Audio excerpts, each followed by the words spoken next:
quick reading of this passage would have told you that the passage was all about shams. Now, this was a really interesting topic for that matter. We know what a sham is. I'm sure you know too that it's something which is not true or something which is false, but is given the appearance of truth or is, let's say, presented as the truth, right? So, that is what is a sham basically. Now, what he goes on to say, and this I'm sure friends, being in India, you might have come across this particular fact at least once in your lifetime. What certain people, let's say there's a discussion going around, right, and there are three or more people involved in the discussion. What somebody might suddenly do in the group is that they might jump in, they might pick up a topic which, let's say, nobody is convinced about, and they will straight away just try and convince the crowd about that particular or their stand on that topic, right? For instance, the passage, it gives us a similar illustration. The author, he mentions this example of his colleagues, and that there was a discussion going on with them, and that they were talking about astrology, right? It's right there. And since they were talking about astrology, which more or less they said that there is no proof towards astrology and that it cannot be proved and stuff like that, there was this one among them who started to support the theory, and he said that there's something in it. Now, this there's something in it, this is a phrase which has been repeated throughout the passage again and again. What it means is that people who support a sham, people who put forward a theory which is, let's say, they know is false, but they are trying to play it as true, these people will always say that there is something in it, there is something to that theory, or there's something to that, let's say, false notion that is true, right? That is what they try to prove themselves and the others to whom they are talking. But then, as the passage goes on to say, what happens eventually is that these people, they fall plump into the arms of the sham, which means that they start believing in it no matter what. They are persuaded to that extent, they try persuading others, and they themselves are persuaded to that extent that they will go on to justify and support that false theory to any extent possible, right? So that is what the passage was all about. It was an interesting read. The entire tone, I should say, was sarcastic, and so it was fun. It was satirical, I should also say. But then let's move on to the first question in this case, which is, what does the author imply when he says that from it may be we arrive at the explicit it is? Let's go back to the part in the paragraph where it says that. It's right here. It says sometimes what happens is that the something in it visibly takes on flesh, because when somebody is, let's say, the person who advocates the sham is defending it, right? They only have this vague notion that there is something in it, and that's what they keep saying. But then when they go further into the heart of that belief, and conviction takes place, what happens is that that something in it takes the form of everything, and it may be changes into it is, right? So these people who are advocating the sham, these people, they start getting convinced about it themselves, and that is what he's trying to say. See, it says here, if I can mark this part for you, it says, I'm sorry, something in it visibly takes on flesh, and apparently in the very body of a proselyte, a disciple that has conned well its rigmarole, something turns by seeming magic into everything. From it may be we arrived at the explicit it is. If you read the context here, it talks about what goes on in the heart of this person, right? See, it says that the something in it fellow is driven by the logic of illogical argumentation farther into the heart of doubtful belief than he would venture solitarily, right? So just because he's making this illogical argument about that sham repeatedly or continuously, sooner or later what happens is this guy starts believing it himself, conviction is there, and he tries to convince others too of that same thing. So let's get back to the question then and try out the options here. It says it represents the conviction and faith of a person who would question the very ideas that make him doubt his belief. See, as far as the first part of the sentence is concerned, it's true, yes, it does represent his conviction and faith, but who would question the very ideas that make him doubt his belief? No, that is not what somebody who is advocating a sham would do. So we can eliminate option A, right?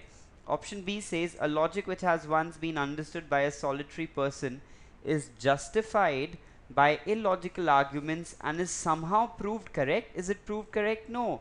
The author suggests and very clearly puts it that a sham remains a sham. So, and sometimes that even that it is exposed, right? So it is not proved correct even though it might be justified by illogical arguments. It cannot be justified for that matter. C says it is natural for someone with human tendencies to defend an opinion that has been found once.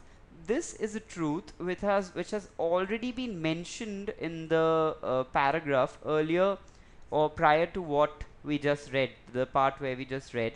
So prior to that, the author does mention that particular point. The option here says that it is natural for someone with human tendencies to defend an opinion. This has already been mentioned once in the paragraph, so it would just tend to be a repetition if he would again mean it from these lines. That is not so. Also, more than explaining the sentence, C only gives us a reason as to why people try to justify their opinions, right? But then let's go on to read D. It says a position once taken, even if it may be about a sham, is defended and justified with the help of arguments. This is exactly what we were trying to say there. See, let's go back to that part in the passage. It says here that something in it visibly takes on flesh, because I told you continuously this advocate of that sham is through his illogical argumentation, he continues to try and convince himself and others of that sham, that it is reality, that it is the truth. And that is why, as the sentence here says, a position once taken, even if it is a sham, it's defended, it's justified with the help of given arguments, right? So that is why the answer to this question has to be option D. Now, this question reads, what can be inferred from the author's statement when he talks about this dead one which had put life into a peacefully expiring conclave?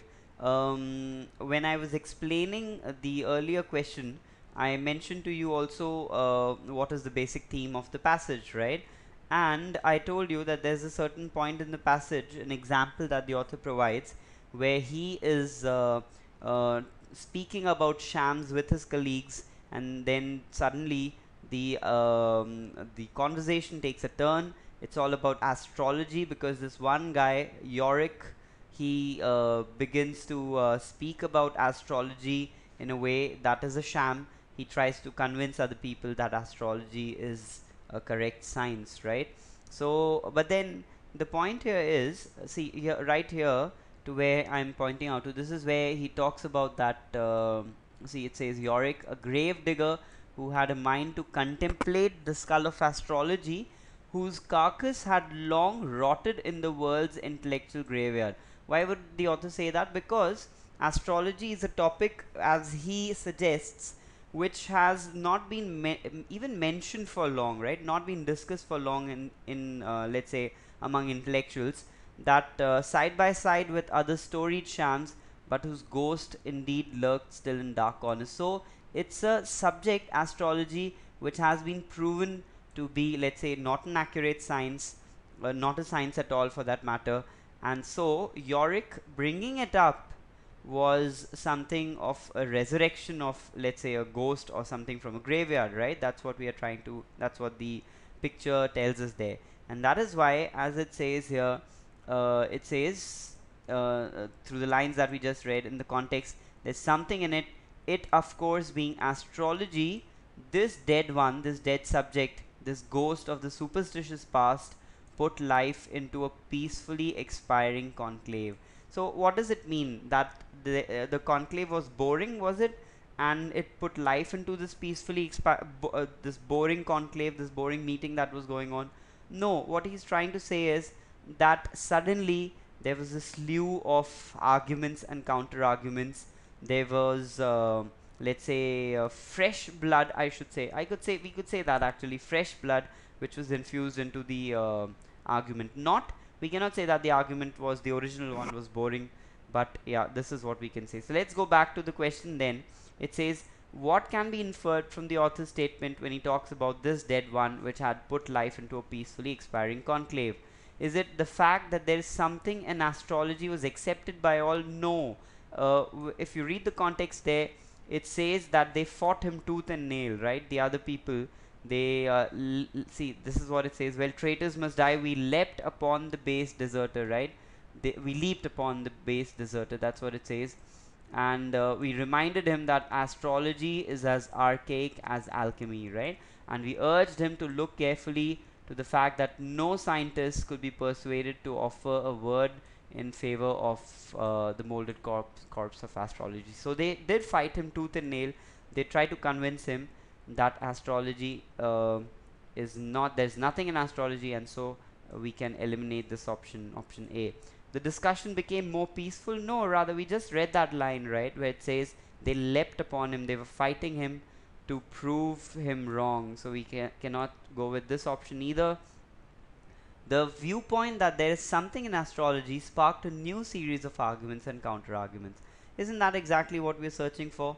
That is the point here, that they had just been talking about shams, and suddenly now that astrology came up, it sparked off a new conversation, a slew, as I said, of arguments and counter arguments. D cannot also be the option then. It says astrology enlivened the mood of the participants and saved the dying discussion. See, that's what we discussed when we were reading that text, that it was not a boring discussion. We cannot say that it was a dying discussion. They were just having a discussion. That is what is mentioned in the passage, and then a new one started. So the answer to this question has to be option C.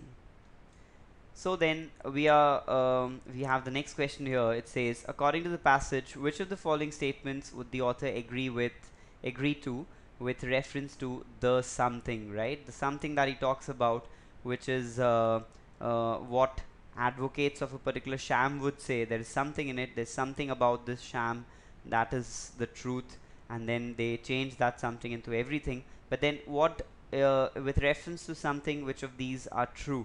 It does mean something in the world of truth and reality? No. The author very clearly says that a sham is a sham, that it has no part which will be the truth. So we can easily eliminate this with a reading of the passage.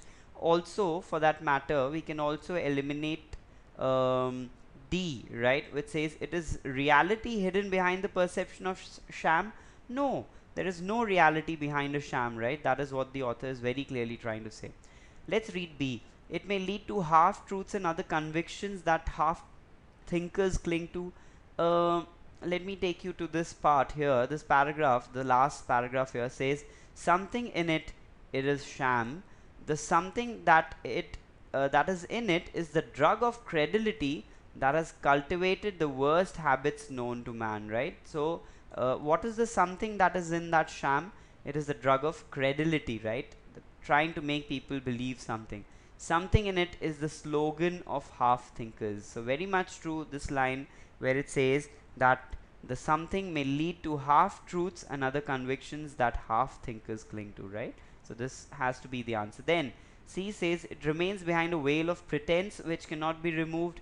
No such line has been suggested through the passage, specifically this veil of pretense. Yes, you might take that true, but it cannot be removed. No, rather, if I take you back to the passage, it says that sometimes, not just sometimes, more than often, such shams are exposed.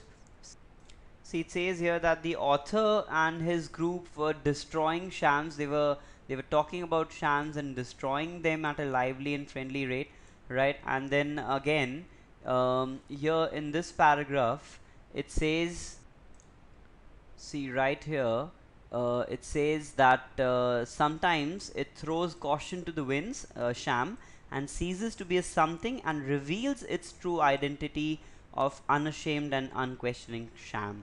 So we cannot say through this option that it cannot be, the veil of pretense cannot be removed. It is much often than more often than none exposed, right? That's what it says here. And so the answer to our question has to be option B. What then is the theme of the passage, the thematic highlight of the passage? Let's read the options. We have discussed the passage in earlier questions too, and I could just repeat it for you once so that we have an overall idea of the passage. That the author talks about shams. He says that people who defend shams come up with this one line, with this one phrase, which is there's something in it. They try to convince others and themselves. They themselves are half convinced, but then they try and convince others on the pretext that there is something in that particular sham which is the truth. Then that something more often than none turns into a conclusive, there's everything about it is true, and they'll keep on justifying that sham till, let's say, they are completely obliterated, till that sham is completely obliterated. And that's what the passage talks about. So sham contains the elixir. This is what A says. Sham contains the elixir of Naivet that supports the bad habits known to man. No, this is not what the passage talks about. The bad habits known to man. No, this is not what the passage suggests, right? There is no mention of this. It does say that yes, sham more often than none springs out of naivety, ignorance, right? But supports the bad habits known to man. There is no mention of that particular point. Some people defend sham to the utmost on the pretext of knowing the hidden worth of it, right? Yes, we could say that might be the answer. We have read about people defending sham to the utmost. We just discussed that, and specifically on the pretext of knowing the hidden worth of it. That is what is the that captures the essence of the phrase. There's something in it. So this might probably be the answer. Let's read on. The believers in sham indulge in the foolishness of entering discussions at the drop of a hat. No, there is no mention that they would enter discussions at the drop of a hat and are energetic. Yes, true that they are energetic adherents. They completely, with absolute all of their energy, they adhere to what is their stand on the story, their stance of on the story. But then that they enter discussions at the drop of a hat, this is not mentioned in the passage. D says, so we can also eliminate C.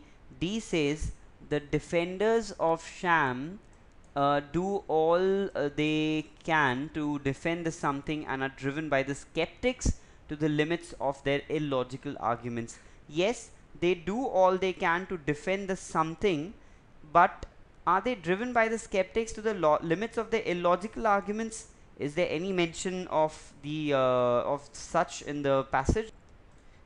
We can easily eliminate this option on two grounds. Let's say, for one thing, even this portion is dicey now that I think of it, where it says all that they can do to defend the something. No, they only try to, let's say, justify it to the best of what they can do, but they do all they can to defend. That is a little, let's say, stretching the limits of this particular of our imagination for this line. And again, that they're driven by skeptics to the limits of their illogical arguments. We cannot say whether those are the limits of their illogical arguments. They are driven to making as many illogical arguments as they can, but the limits, those are the limits. We cannot limit the sentence by saying that. So we can do away with D because of its dicey tone, and we know that the answer has to be B, which is a sure short answer for this question. This was the last question on that particular RC about shams. It wants to know the tone of the passage. Is it edifying? Is it sarcastic, impertinent, or analytical?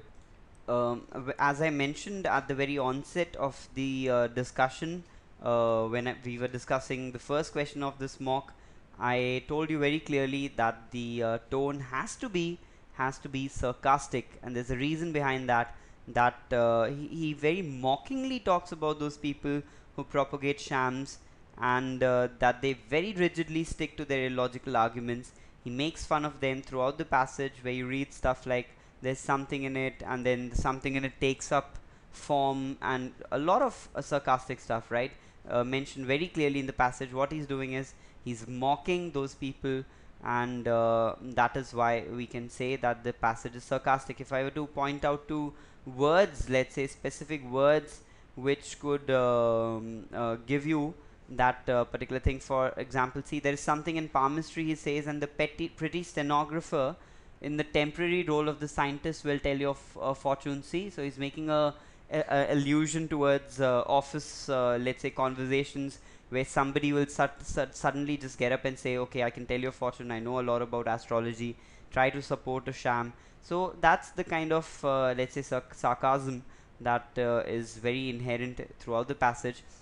Obviously the passage cannot be edifying or didactic, or let's say teaching you something. He's not trying to teach you anything through the passage, is he? It cannot be impertinent just because the word is very close to the word rude, or showing rudeness, and we can as surely say that that is not what his tone is in the passage. Is it analytical? No, he's not trying to analyze anything here. He's just trying to be sarcastic towards people who advocate sham. So the answer for this question has to be option B.